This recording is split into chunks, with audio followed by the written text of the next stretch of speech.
Baik, kita mulai ya pembelajaran hari ini. Sebelumnya, ini Syifa kemana ya? Kok belum on cam? Itu Bu, Nggak. katanya dia izin ke kamar mandi Bu. Oh, oke. Oke, nanti Syifa on cam ya. Oke, selamat pagi semuanya. Pagi, Selamat Ibu. pagi Bu. Apa kabar ini hari ini? Baik, Ibu. Oke, semoga kalian tetap sehat, tetap semangat ya. Sebelumnya, ada yang udah pernah melihat ibu belum? Kayak di lorong sekolah atau di kantin. Ada yang udah pernah lihat belum? Saya Sekilas, belum, Ibu. sekilas gitu, Bu. Kalau aku pernah Bu, sekilas-sekilas doang sih Bu. Tapi Oke, belum tahu nama ibu siapa. oke. Jadi kita perkenalkan ya. Perkenalkan, nama Ibu, Ibu Angelina Fedendriani. Kalian bisa panggil Ibu Angel. Ibu di sini sebagai guru BK.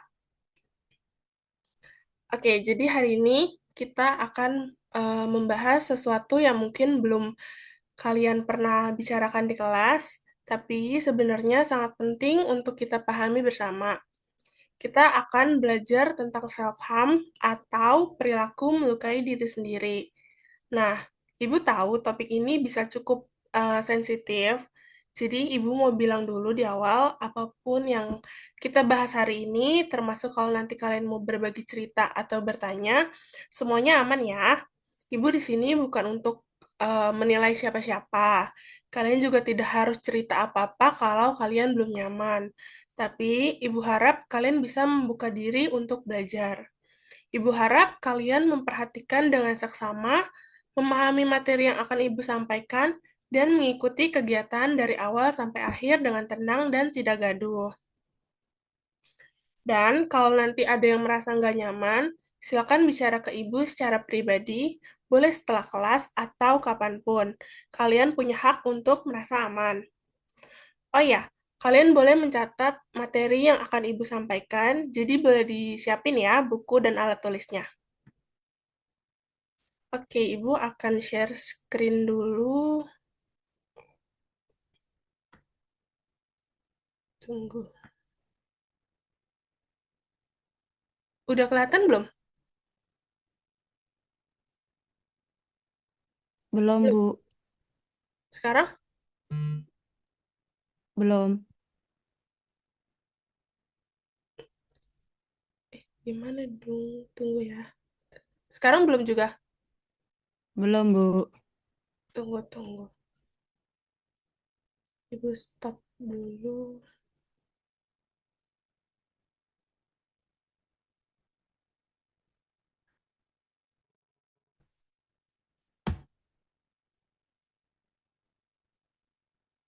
Wih.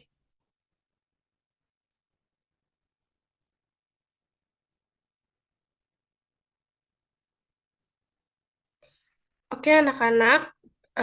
Sudah kelihatan kan ya? Sudah Ibu. Oke, sebelum kita memulai pembelajaran kita hari ini, mari kita berdoa sesuai keyakinan masing-masing. Berdoa dimulai.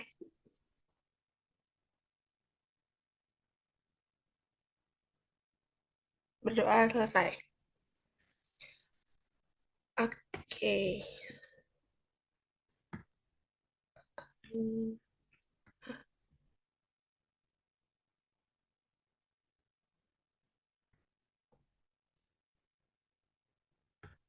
Ada yang tahu nggak maksud dari gambar di layar ini apa?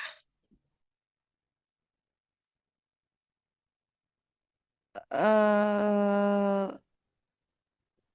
Seorang Dia luka. perempuan yang itu, Bu, dia kayak menutupi bekas lukanya, Bu. Ya, benar. Jadi gambar ini tuh menggambarkan eh, seseorang yang terlihat seperti menyakiti diri sendiri, terus dia menutupi lukanya supaya tidak terlihat. Kalian pasti nggak nyaman ya ngeliatnya ya. Iya, Bu.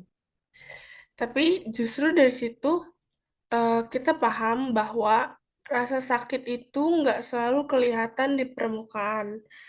banyak orang yang kayak biasa-biasa aja, senyum, ketawa, tapi kenyataannya di dalam hatinya dia sedang berjuang keras dan kadang mereka nggak tahu caranya cerita, terus jadi pelariannya malah melukai dirinya sendiri.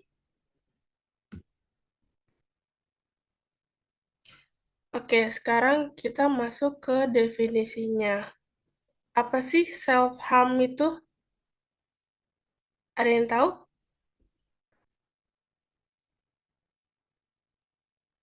Itu yang Lumayan. nyakitin itu bukan sih, Bu? Iya, betul. Jadi, self-harm itu perilaku di mana seseorang sengaja menyakiti tubuhnya sendiri, tapi bukan karena dia mau bunuh diri. Jadi dia bukan ingin mati, tapi lebih ke cara mereka mengeluarkan rasa sakit yang nggak bisa diungkapin pakai kata-kata. Contohnya itu kayak menyayat diri sendiri pakai silet, nyayat tangan pakai silet, terus eh itu sebenarnya bukan buat mereka merasa kayak caper atau mencari perhatian, pengen dilirik, tapi karena mereka merasa itu satu-satunya cara buat mereka merasa lega. Kayak, oh, udah ya, udah merasakan sakit nih, jadi mereka merasa lega. Terus, kenapa sih orang bisa sampai kayak gitu? Ya, karena emosinya udah terlalu penuh, sudah terlalu banyak, sudah nggak cukup untuk memendam.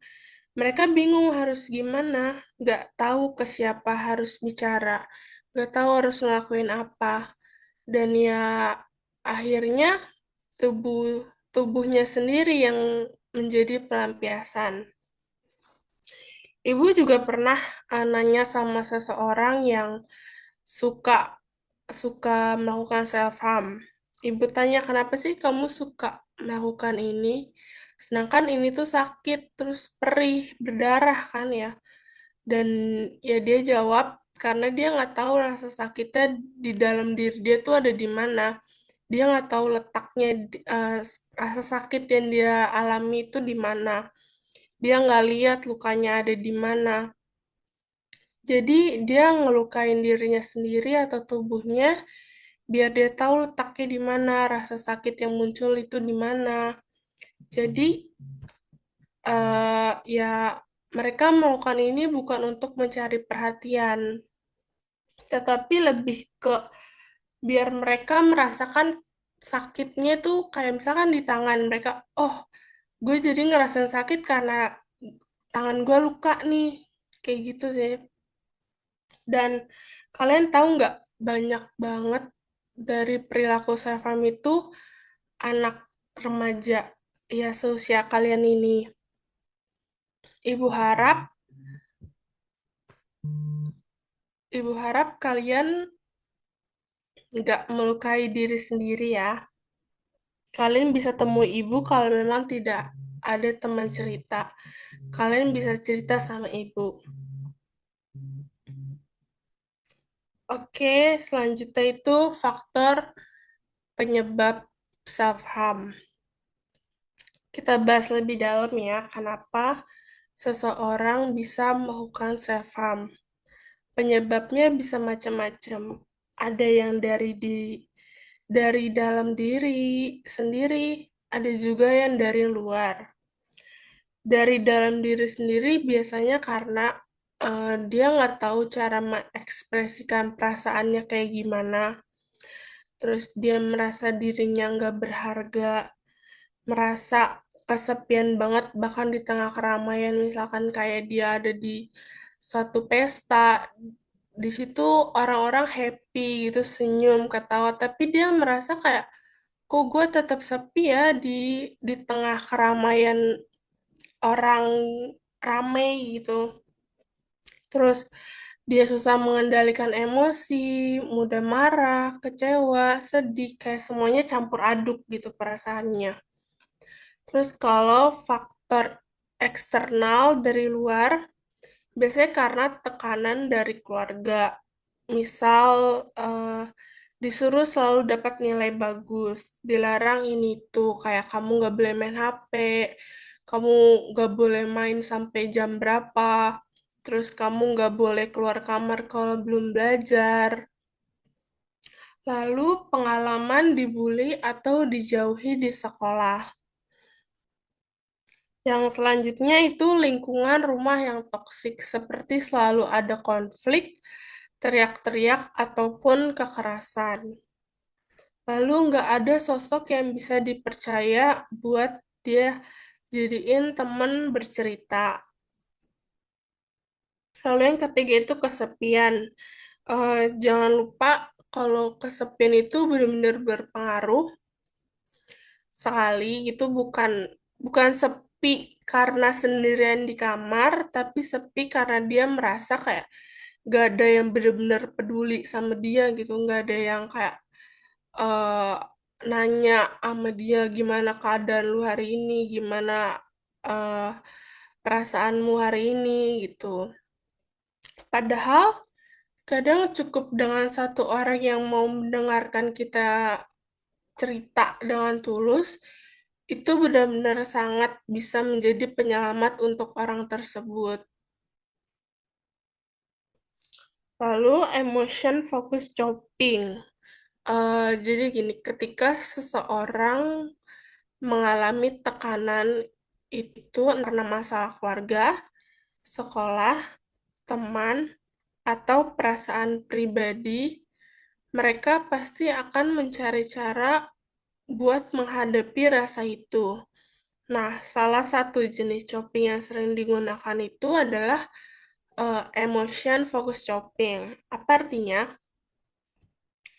Coping ini artinya seseorang berfokus pada mengurangi perasaan gak enak atau tekanan emosional, bukan langsung menyelesaikan masalahnya.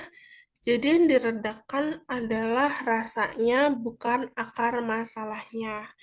Misal, eh, saat lagi stres berat karena dimarahi orang tua, tapi nggak bisa melawan atau ngomong. Ada yang akhirnya melampiaskan dengan melukai diri sendiri supaya perasaannya itu turun gitu. Atau ketika merasa sendirian atau sedih, ada yang memilih menyayat tangan karena merasa itu salah satu cara agar hatinya terasa lagi. Tapi ini jadi bahaya karena efeknya nggak cuma sementara, terus tubuhnya jadi korban pelampiasan, terus lama-lama bisa ketagihan, yang sebenarnya masalah aslinya itu tetap nggak selesai. Lalu faktor sosiodemografi. Faktor sosiodemografi ini artinya hal-hal yang berkaitan dengan jenis kelamin, usia, atau kondisi sosial tertentu. Dan menurut data, ternyata perempuan cenderung lebih banyak melakukan self-harm dibanding laki-laki. Dan biasanya terjadi saat masa pubertas atau remaja, sekitar usia kalian sekarang ini. Kenapa bisa gitu? Karena di masa remaja terjadi banyak perubahan besar dalam tubuh dan emosi. Perempuan sering lebih terbuka secara emosional, tapi juga lebih sensitif terhadap tekanan sosial atau cukup perasaan tidak cukup baik. Mereka juga cenderung lebih sering menyimpan perasaan atau curhat. Tak, Kalau curhat, takut dianggap lemah, dan akhirnya mencari cara sendiri untuk menenangkan diri. Sementara itu, laki-laki juga mengalami tekanan, tapi lebih cenderung melampiaskan lewat perilaku luar. Misalnya marah, melawan, atau menyendiri, dibandingkan dengan menyakiti dirinya sendiri. Tapi tentu saja self-harm bisa terjadi pada siapa saja, laki-laki maupun perempuan, anak muda maupun dewasa.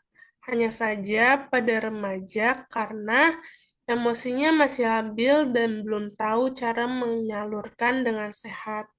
Resikonya menjadi lebih tinggi. Lalu ada jenis-jenis self-harm. Jenis-jenis self-harm itu banyak banget, bukan cuma menyayat tangan doang pakai silet yang kayak tadi Ibu contohkan, tapi itu ada eh, yang pertama menyayat kulit, biasanya di lengan atau paha, di tempat yang sekiranya bisa ketutupan, bisa menggunakan silet atau benda tajam lainnya. Lalu memukul diri atau membenturkan benda keras di daerah pipi, kepala, perut.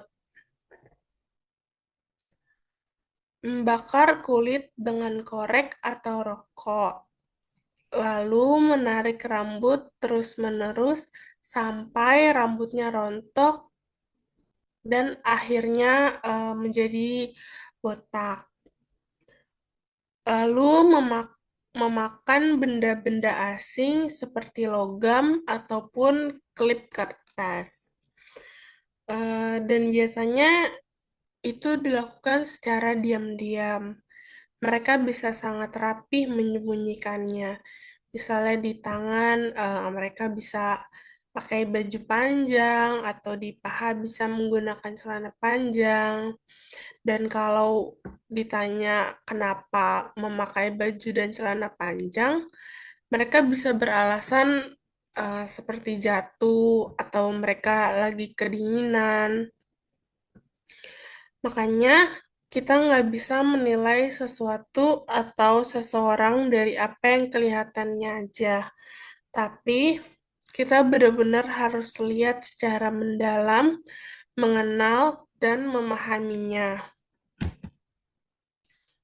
Lalu dampaknya itu apa? Seva mungkin kelihatannya hanya luka kecil, tapi dampaknya besar banget. Dalam jangka panjang, bisa menjadi ketergantungan karena setiap dia stres, dia akan melukai dirinya sendiri lagi.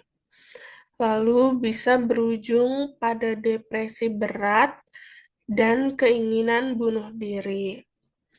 Lalu prestasi sekolah menurun, seperti nilainya tiba-tiba menurun karena dia mengalami stres. Terus yang tadinya dia belajar terus tiba-tiba dia menjadi males, kayak senangnya cuma mengurung dirinya, tidak belajar, terus sulit sulit menjalin hubungan dengan orang lain.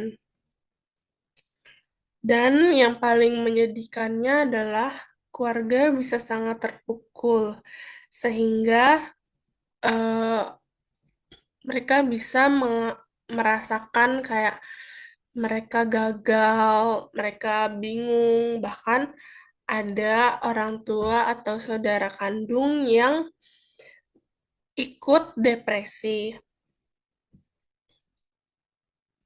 Lalu, deteksi dini dan penanganan. Bagaimana sih cara mendeteksi atau menanganinya? Sebagai teman dan keluarga, kita bisa melihat dari tanda-tanda yang ada.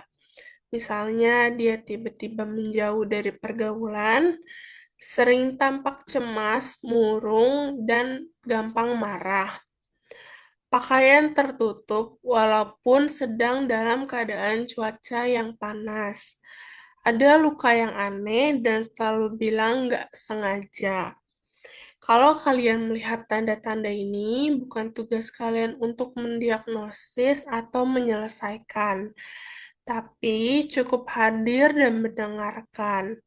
Misal kalian ajak cerita atau jalan-jalan biar dia bisa melupakan sedikit pikiran stresnya dia, atau bisa kalian bilang ke dia atau ke mereka, kalau kamu mau cerita, aku di sini kok, atau kamu butuh teman cerita, gak perlu gak perlu banyak nasihat, kadang cukup ada orang yang bisa dipercaya, itu udah luar biasa berarti buat mereka.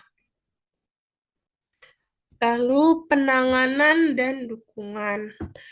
Kalau eh, sudah diketahui dari tanda-tanda yang tadi Ibu sebutkan, kalian bisa menanganinya lewat konseling dengan guru BK atau psikolog, lalu terapi seperti CBT atau DBT, lalu terlibatnya keluarga dalam pemulihan, lalu kalau perlu kalian bisa ke bantuan medis.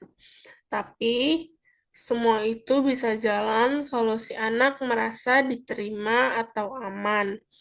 Makanya lingkungan yang mendukung itu sangat penting. Termasuk kalian sebagai teman, kalian bisa menjadi jembatan penyelamat bagi mereka. Lalu apa yang bisa kita lakukan? Eh, kita nggak bisa bantu semua orang, tapi kita bisa mulai dari satu hal kecil, yaitu kalian jangan menyebarkan, kalau misalkan mereka cerita, kalian cukup mendengarkannya saja dan tidak menyebarkan cerita itu kepada orang lain. Lalu dengarkan teman tanpa memotong dan menilai. Lalu buka ruang aman di tongkrongan yang nggak toksik pastinya. Ajak teman ikut kegiatan positif seperti berolahraga, menggambar, menulis jurnal, dan kalian buat kalian yang pernah merasa ingin menyakiti dirinya sendiri, saya mau bilang, kalian nggak sendirian, kalian masih bisa sembuh, kalian layak dibantu dan dicintai. Oke, sampai di sini ada yang ingin ditanyakan anak-anak?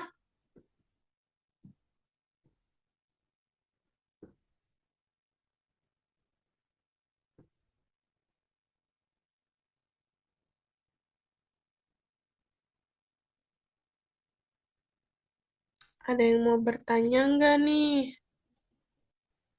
Saya mau bertanya, Bu. Oke, Dita, apa pertanyaannya?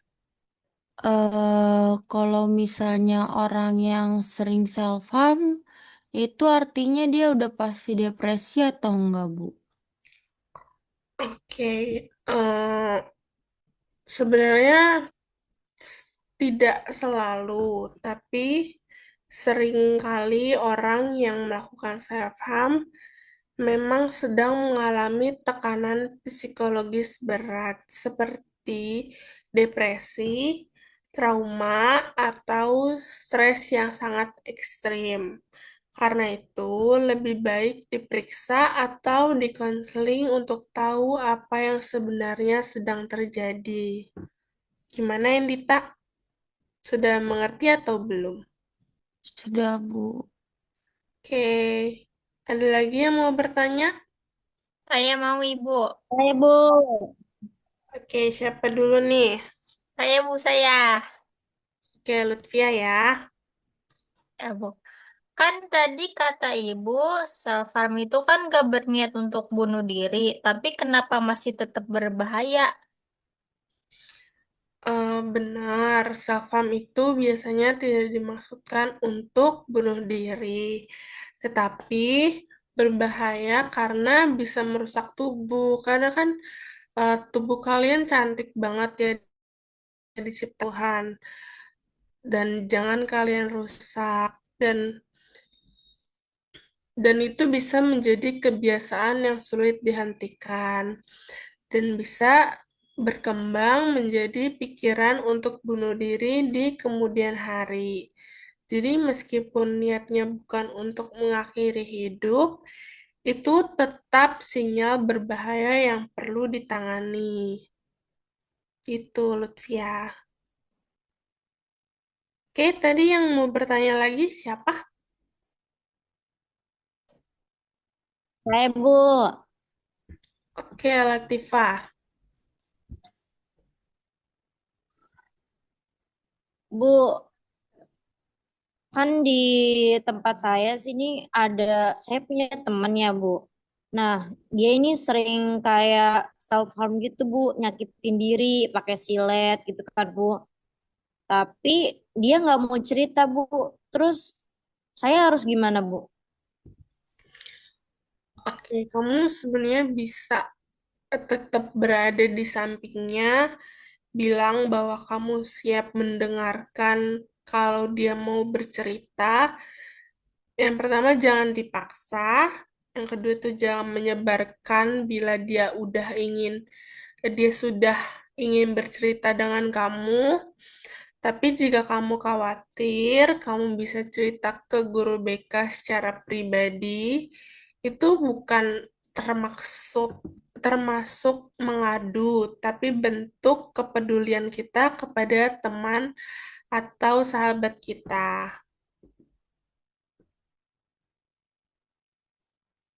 Oke, ada yang mau ditanyakan lagi?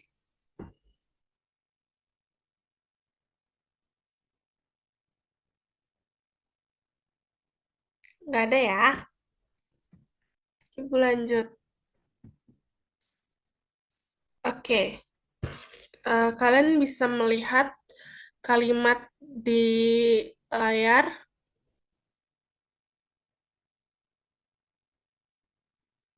Kalau gitu kita baca Bisa, Bu. bersama-sama ya.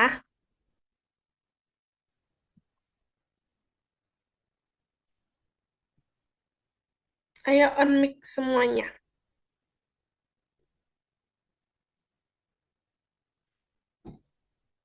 Oke, satu, dua, tiga.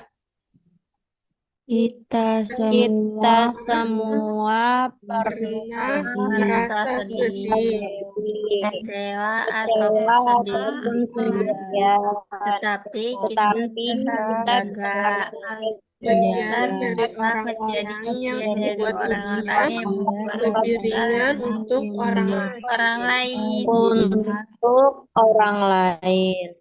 Untuk Oke, jadi kita bisa menjadi bagian atau penolong bagi orang yang sedang mengalami eh, keadaan menyakiti dirinya sendiri. Sebelum Ibu akhiri pertemuan kita hari ini, Ibu mau kalian mengisi lembar kerja siswa atau LKS agar kalian bisa lebih mendalami materi yang sudah kita pelajari hari ini. Ibu akan kirimkan lewat grup kelas ya. Nanti kalian isi, Ibu kasih waktu 10 menit. Oke, Ibu. Sebentar ya, Ibu kirimkan.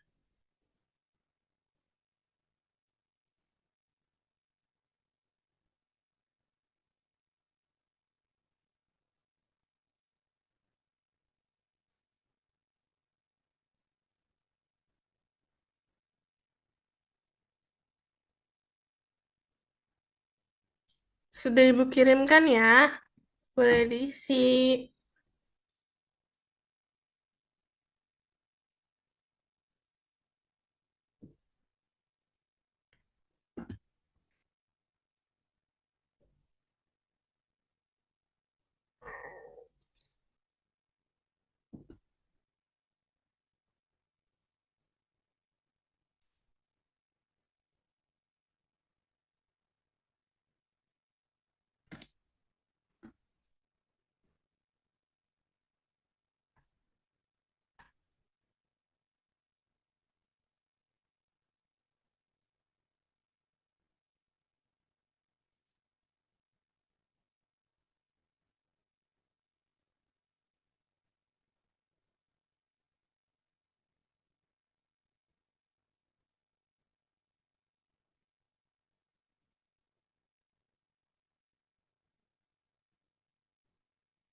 Gimana anak-anak? Ada yang susah atau enggak?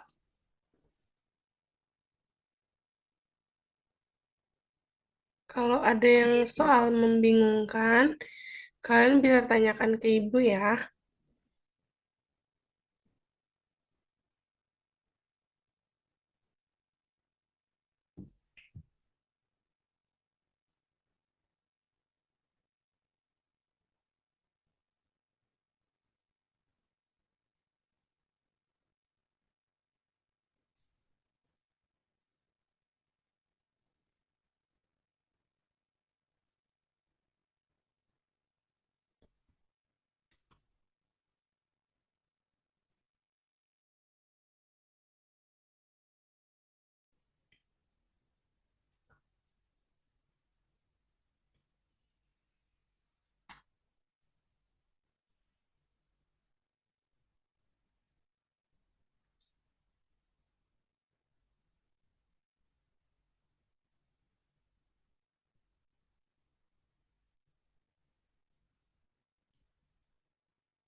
Sudah, Ibu.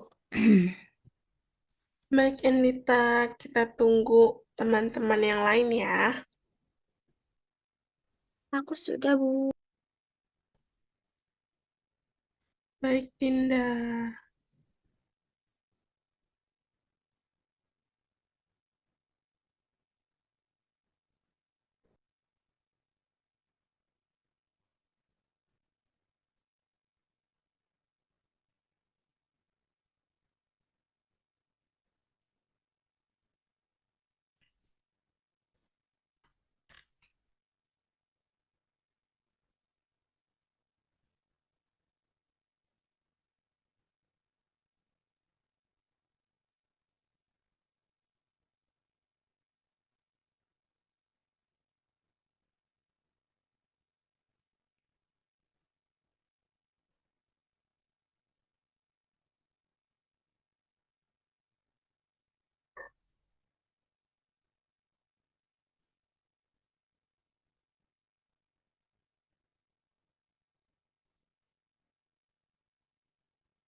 Oke, anak-anak, sudah semua mengisi?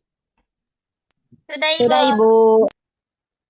Baik, dan selain LKS atau lembar kerja siswa tadi yang kalian isi, Ibu juga ada instrumen penilaian yang perlu kalian isi sebagai bentuk refleksi atau umpan balik untuk Ibu. Ibu akan kirimkan kembali lewat grup kelas. Kalian isi, Ibu kasih waktu 5 menit ya.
Bu, izin toilet ya, Bu.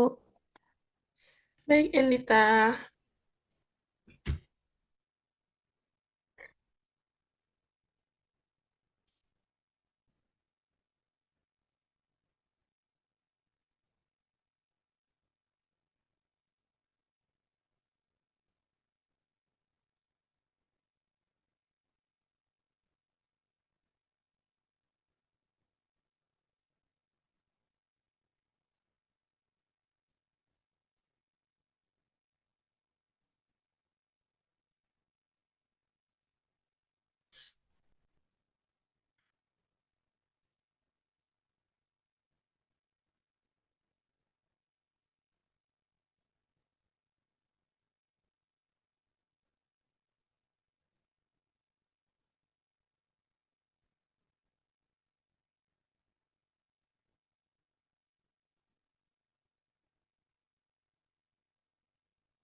Baik, anak-anak, apakah sudah mengisi semua instrumen penilaiannya? Sudah, Ibu. Sudah, Ibu.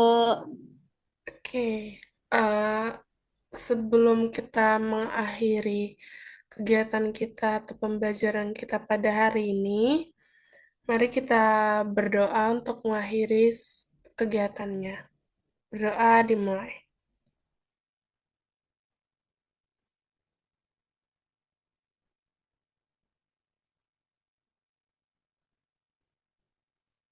Berdoa selesai.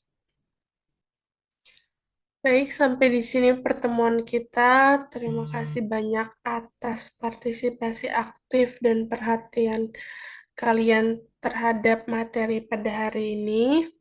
Semoga apa yang kita pelajari pada hari ini bermanfaat dan bisa kalian terapkan dalam kehidupan sehari-hari. Terima kasih sudah mendengarkan dengan hati, sudah mendengarkan dengan tenang dan tanpa gaduh. Baik, selamat siang anak-anak. Siang, Ibu. Terima Nih, Ibu. kasih. Terima kasih. Ya, Ibu, terima kasih.